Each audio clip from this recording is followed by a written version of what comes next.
Selamat sahabat dan selamat malam bagi kita semua. Pertama-tama kita panjatkan puji syukur kehadirat Tuhan Yang Maha Kuasa. Karena atas berkat dan kasih karunia-Nya, kita masih dapat diperkumpulkan kembali di tempat yang kudus ini untuk mendengarkan kabaran firman Tuhan.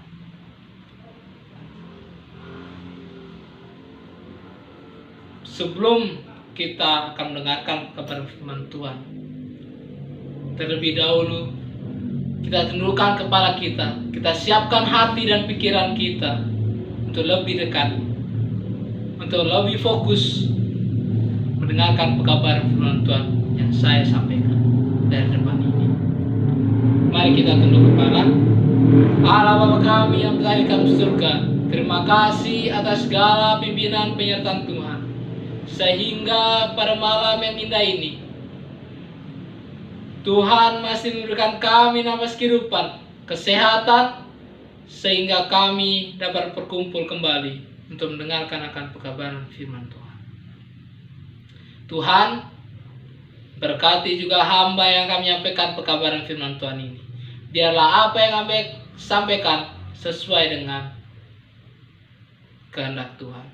Begitu juga kami akan mendengarkan, biarlah Kau memberikan kami konsentrasi, fokus untuk akan mendengarkan pekabaran firman Tuhan, sehingga kami lebih dekat kepada hadirat Tuhan. Inilah segala pohon kami, karena kami tak berada di dalam sedang mengindah, yaitu Yesus Juru Selamat dan Menebus kami. Amin. God is good and all the time, and God is good. Allah itu baik untuk selama-lamanya, dan untuk selama-lamanya Allah itu baik. Tuhan masih memberikan kebaikannya kepada kita untuk langkah demi langkah yang kita lakukan. Pada saat yang indah ini, saya akan menyampaikan pekabaran firman Tuhan yang berjudul kepada siapa engkau bersandar.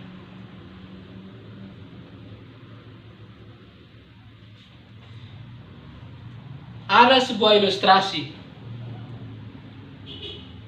Ilustrasi ini sudah terkenal bagi seluruh dunia. Bahkan sampai pelosok-pelosok dunia pun sudah mengenal akan ilustrasi ini yang tidak asing bagi mereka. Ilustrasi ini mengisahkan ada sebuah kapal yang sangat besar pada zaman dulu, yaitu kapal Titanic.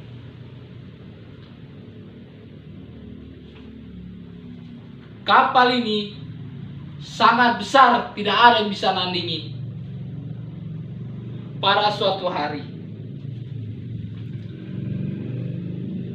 ada seorang yang mempunyai kapal ini, yang menciptakan kapal ini, berkata kepada awak-awak kapal, berkata kepada pegawai-pegawai kapal dan seluruhnya.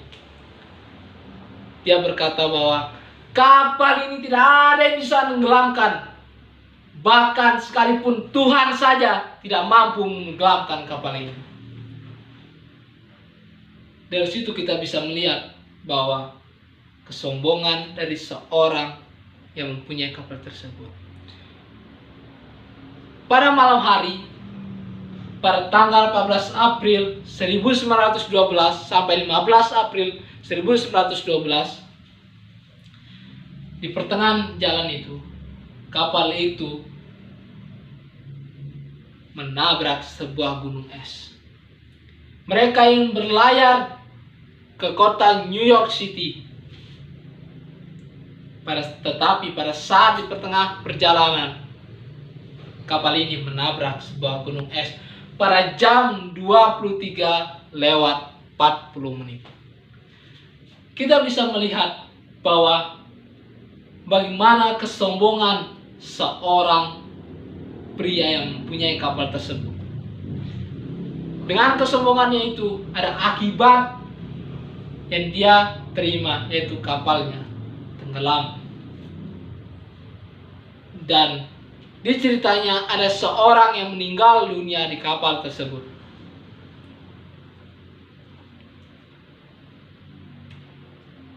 Dari situ kita bisa mengambil kesimpulan bahwa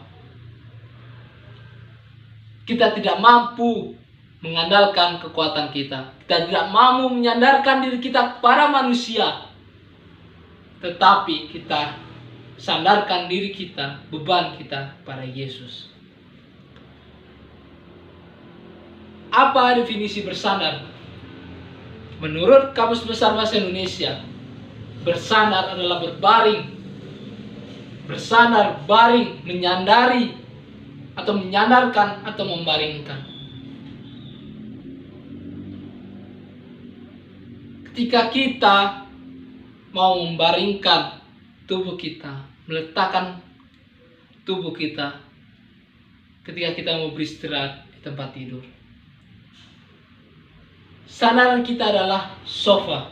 Sandaran kita adalah tempat tidur itu, spring bed itu, supaya kita tidur nyaman. Kita taruhkan bantal di atas kepala kita, sehingga kita nyaman.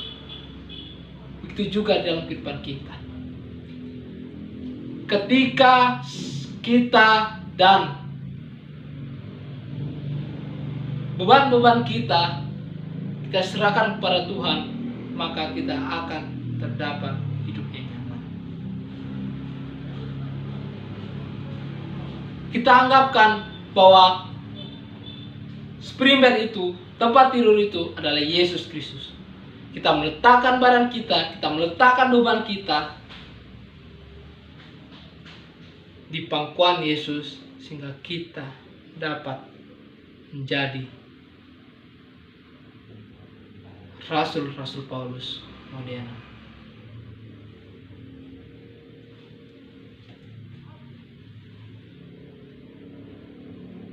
Selanjutnya,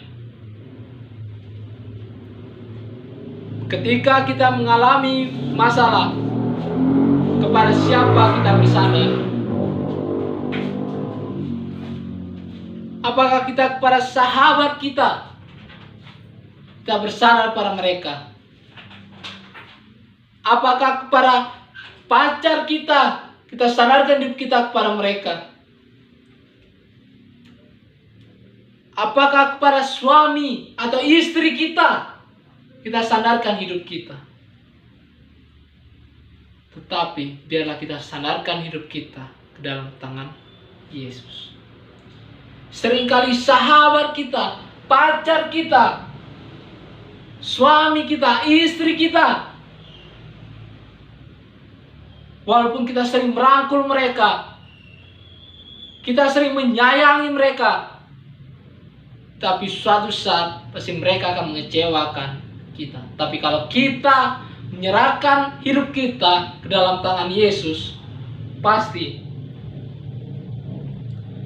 kita mendapatkan akan keselamatan yang berasal dari Yesus itu sendiri yang menjadi penebus kita.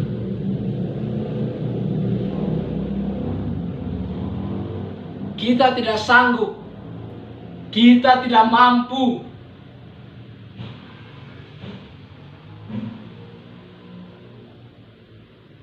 untuk menjalani hidup langkah demi langkah kalau kita tanpa menyadarkan diri kita kepada Yesus. Ada sebuah ilustrasi. Ada seorang pria, dia ingin mengerjakan sesuatu di sebuah kantornya. Pada saat dia ingin mengerjakan sesuatu, dia ambil kursi tersebut dan dia duduk, sehingga dia bisa menyandarkan punggungnya ke kursi tersebut, sehingga dia nyaman mengerjakan tugasnya. Itu juga di dalam kehidupan kita.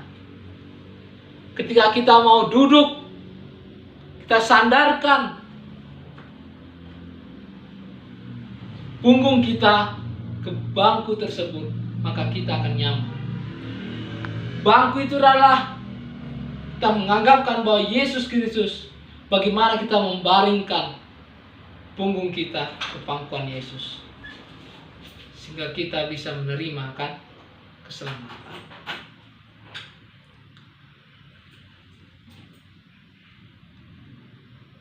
Bagaimana cara kita untuk lebih dekat pada Tuhan? Yang pertama adalah berusaha. Dengan usaha kita yang semaksimal mungkin, Tuhan akan memberikan kita upah yang luar biasa, yaitu keselamatan. Kita bisa baca di dalam 2 Tawarik 15 ayat yang ke-7. Kita sama-sama buka Alkitab kita di dalam 2 Tawarik 15 ayat yang ke-7.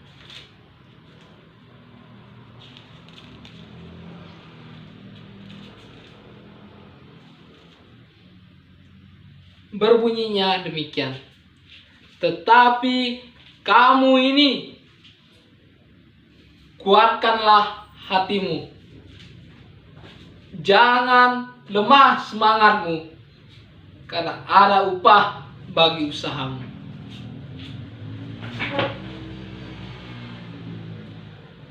Di dalam ayat tersebut mengatakan, jangan lemah semangat kita, tetap kita berjuang, berusaha, sehingga kita mendapatkan hasil yang memuaskan, sehingga kita mendapatkan upah yang luar biasa yang berasal dari Tuhan, yaitu keselamatan. Yang kedua adalah bekerja. Jika kita mau bekerja, pasti ada upah yang kita dapatkan. Tetapi ingat, di dalam usaha kita, di dalam pekerjaan kita, kita harus mengingat Tuhan, kita menyisihkan sebagian hasil dari usaha kita, dari pekerjaan kita, untuk lebih dekat pada Tuhan.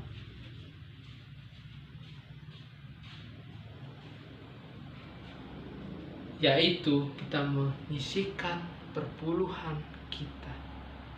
Tuhan hanya meminta 10% dari hasil usaha kita. Dia tidak minta banyak-banyak, hanya 10% untuk Dia, supaya kita bisa membantu akan pekerjaan pelayanan Tuhan.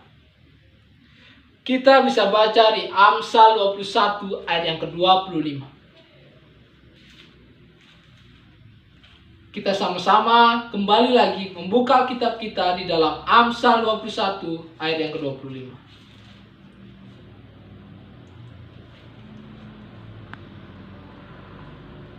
Si pemalas dibunuh oleh keinginannya, karena tangannya enggan bekerja. Hai pemalas, pergilah pada semut, jadilah lakunya dan jadilah bijak. Bagaimana pemalas ini dikatakan sepertilah semut yang rajin melakukan akan pekerjaan. Bagaimana dalam kehidupan kita? Apakah kita sudah rajin melakukan pekerjaan Tuhan?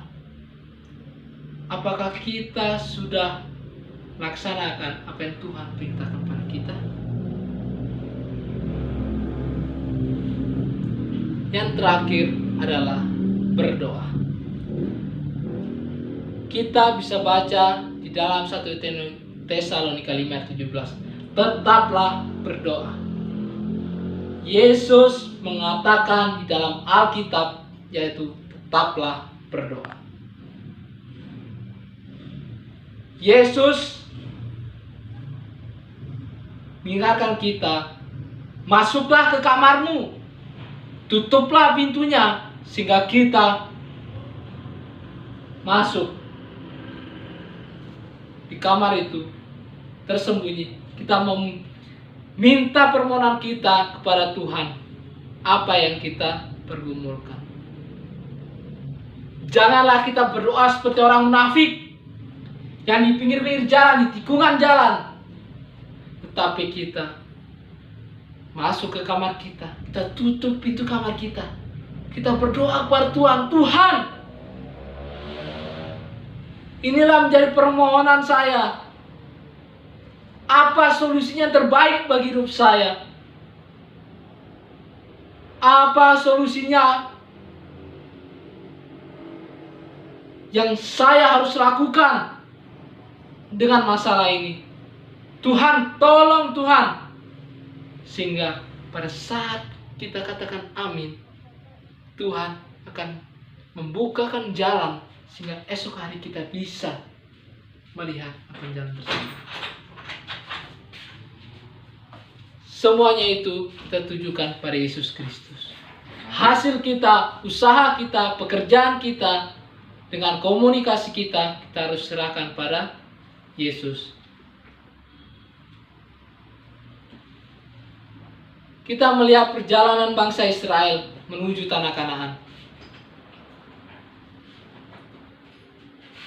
Mereka mendengar akan nyanyian Musa. Mereka merasa mereka memuji Tuhan sebagaimana Tuhan ada bersama mereka. Mereka memuji Tuhan karena mereka merasa mereka adalah milik Tuhan. Dan mereka memuji Tuhan karena mempunyai hubungan istimewa dengan Tuhan. Pada saat mereka melangkah berbaris menuju tanah Kanaan itu, satu persatu merasa bahwa Tuhan ada bersama mereka. Pada saat mereka keluar dari Mesir menuju tanah Kanaan itu,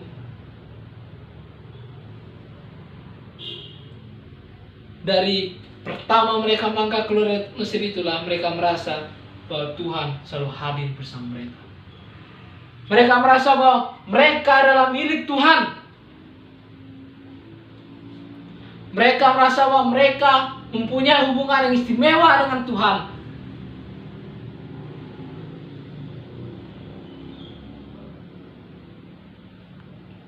Dan pada saat itulah itu juga dalam kehidupan kita. Apakah kita setiap hari, setiap demi langkah, melangkah demi melangkah ke depan,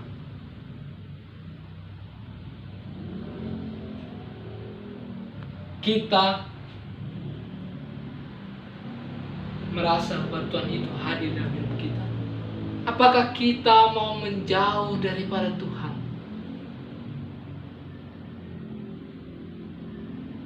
Ketika kita menjauh daripada Tuhan, tidak ada berkat bagi kehidupan kita. Mungkin Tuhan, kenapa masalah saya begitu besar? Tuhan, kenapa masalah saya begitu berat? Tapi pada saat mereka berjalan, melangkah demi melangkah, kita harus menyandarkan beban itu kepada Tuhan. Jangan dengan masalah beban yang kita punya, kita malah mundur daripada kebenaran. Tapi kita diuji oleh Tuhan, apakah kita kuat? Jangan lemah semangatmu, tapi kita harus tunjukkan dengan usaha dan hasil kita kepada Tuhan.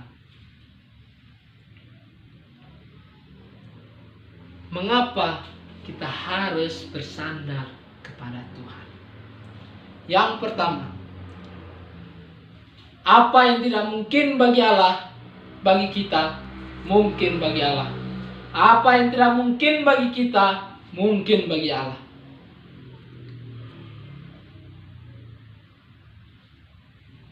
Tuhan mengingatkan saya dan kita bahwa kita harus meyakinkan segala sesuatu ke dalam tangan Tuhan.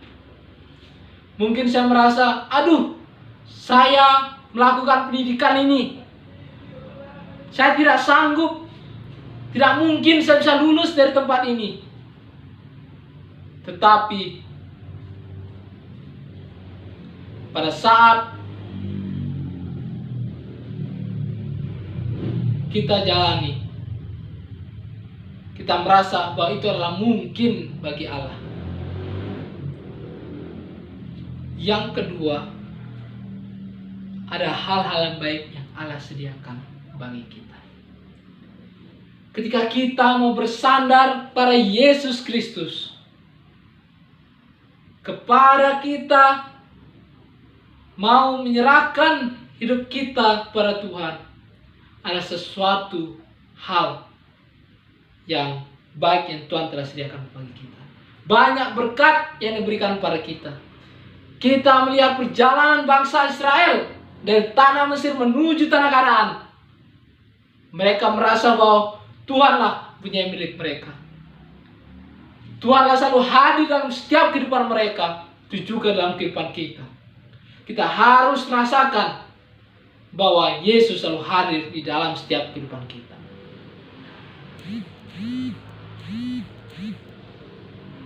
Percayalah. Jangan bimbang. Jangan takut. Sebab Yesus besertaku. Jangan khawatir. Jangan lesu. Sebab Yesus bersama kamu. Sebab Yesus bersama kita. Sebab Allah bersama kita. Beserta kita dimanapun kita berada.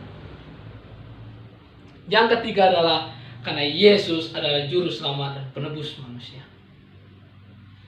Yesus telah mati di atas kayu salib. Yesus tergantung di atas kayu salib menebus dosa kita. Seharusnya seluruh umat Tuhan yang berada di dunia ini menggantungkan dirinya di atas kayu salib itu. Tetapi Yesus mempunyai kasih karunia. Dia masih memberikan pertobatan pada manusia sehingga melakukan jalan yang benar.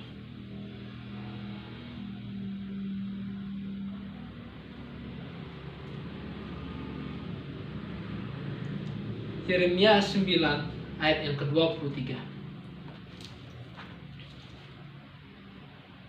Kita bisa sama-sama buka di dalam Yeremia 9 ayat 23. Berbunyi, beginilah firman Tuhan. Janganlah orang bijaksana bermegah karena kebijaksanaannya. Janganlah orang kuat bermegah karena kekuatannya. Janganlah orang kaya bermegah karena kekayaannya. Firman Tuhan dan ayat ini mengatakan kepada kita semua bahwa janganlah kekuatan kita, janganlah kebijaksanaan kita, janganlah kekayaan kita, harta kita banggakan itu. Itu semua adalah sia-sia. Itu hanya sementara di dunia ini, tetapi di surga itu tidak akan dibawa. Janganlah kita sombong, kita sudah bijaksana. Jangan kita sombong karena kekuatan kita. Janganlah kita sombong akan kekayaan kita. Tetapi itu semua akan bisa menjatuhkan. Seperti ilustrasi yang kemarin, yang tadi adalah kapal Titanic. Karena merasa dirinya hebat, bisa menciptakan kapal yang besar. Akhirnya ada akibat yang fatal, sehingga kapal itu tenggelam. Dari sinilah firman Tuhan kita diingatkan kembali untuk lebih dekat diri kita kepada Yesus. Ada sebuah ilustrasi yang terakhir. Ada seorang pria tahanan yang berasal dari Uni Soviet. Pria tersebut hari demi hari dikasih oleh seorang pimpinannya hanya sebatang roti dan secangkir susu segar. Itulah makanan sehari-hari. Kita mengetahui bahwa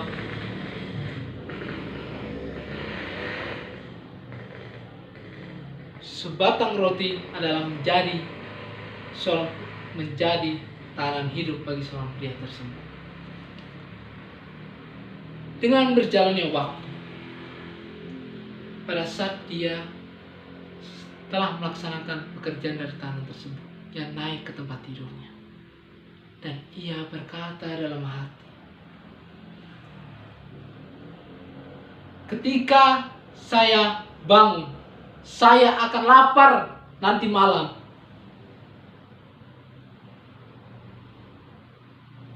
Tetapi karena hanya ada sebagian roti yang saya telah sisakan, itulah yang saya makan, dan kembali lagi saya tidur.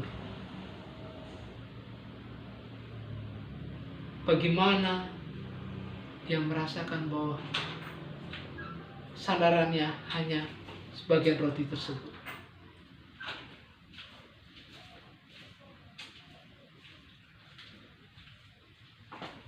Tanpa roti tersebut,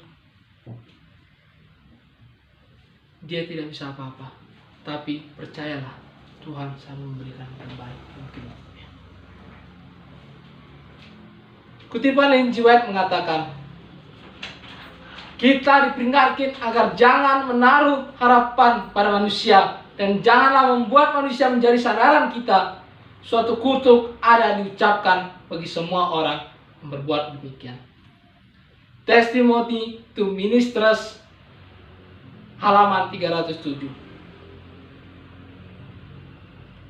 Dan oleh karena kita, janganlah engkau bersandar pada dirimu sendiri atau membiarkan hati memikirkan diri saja, melainkan pandanglah pada Kristus. Ellen G. White, kebahagiaan sejati. Dari dua kutipan Ellen G. White mengatakan pada kita, janganlah kita menaruh harapan pada manusia, jangan kita menaruh harapan pada teman kita, sahabat kita, pacar kita, suami kita, atau istri kita. Tapi kita semua sandarkan kepada Yesus. Pandanglah salib itu yang menebus dosa-dosa kita. Tercurah darahnya di atas kayu salib untuk menebus dosa-dosa kita, sehingga kita lebih dekat pada Yesus Kristus. Kesimpulan yang saya bisa bawakan pada malam yang indah ini, yaitu perbuatan, tutur kata, dan tindakan, semuanya kita arahkan pada Yesus Kristus. Biarlah perbuatan yang kita lakukan, tutur kata yang kita ucapkan, tindakan kita yang lakukan, kita semua serahkan pada Yesus, sehingga kita bisa menerimakan hidup yang kekal, yaitu menerimakan kerajaan surga. Pandanglah Kristus, sehingga kita bisa lebih dekat, lebih setia kepada Yesus Kristus. Sekiranya firman Tuhan yang sebaik ini bisa menguatkan iman kita lebih dekat pada Yesus, kita pandanglah salib itu untuk meninggikan dan memuji dan memuliakan nama Tuhan. Tuhan Yesus memberkati. Kita tundukkan sekali lagi kepala kita dan kita akan berdoa.